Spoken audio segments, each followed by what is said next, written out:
सोड ना मला आता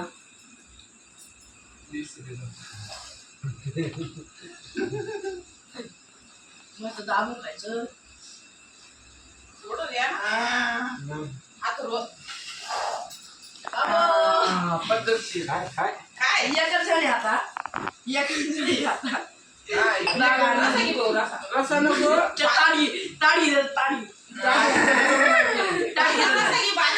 नको नको ताडी रे ताडी ताडी ताडी ताडी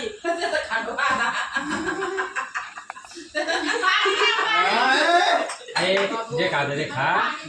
रे का म्हणा का आमची भाजी वरती होती ताटात